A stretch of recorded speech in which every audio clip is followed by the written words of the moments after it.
Assalamualaikum Bu. Salam. Bagi apa Bu? Lagi goreng tempe. Oh, kalau boleh tahu nama Ibu siapa? Ernawati. Saya Aulia, bukan dari Global SR Relief Indonesia. Kalau misalnya saya kasih uang ke Ibu 350.000, kemudian Ibu kami ajak untuk ikut berbelanja, Ibu bersedia nggak? Sedia. Kita sudah sampai di supermarketnya. Jadi sekarang saya serahkan uang 350.000 untuk Ibu pergunakan untuk berbelanja. Alhamdulillah. Silakan Bu. Makasih. Kita saya mau belanja apa aja Bu? Beras. Oh beras ya, boleh Bu. Dipilih aja Bu, yang sesuai boleh. Itu kayak keranjang aja boleh juga Bu, biar nggak berat kali nanti Ibu ini kan. Ibu sudah berkeluarga?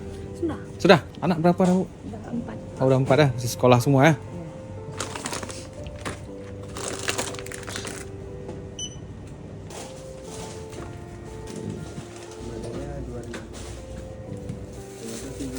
Ibu, alhamdulillah kita sudah selesai berbelanja. Kira-kira apa saja tadi yang Ibu belanjakan tadi? Beras nih. Sampo, ada kebutuhan rumah, minyak, tepung. Oh, ada tepung ya. Ya, juga bisa untuk membantu goreng-gorengan. Ya, terima kasih Ibu, nggak nyangka tadi dapat. Sehat selalu dan sukses lagi. Bagi kalian yang ingin membantu ataupun berkontribusi pada program yang seperti ini, kalian dapat berdonasi melalui Global SR Relief. Mari sama-sama kita bantu para pencari nafkah di jalan.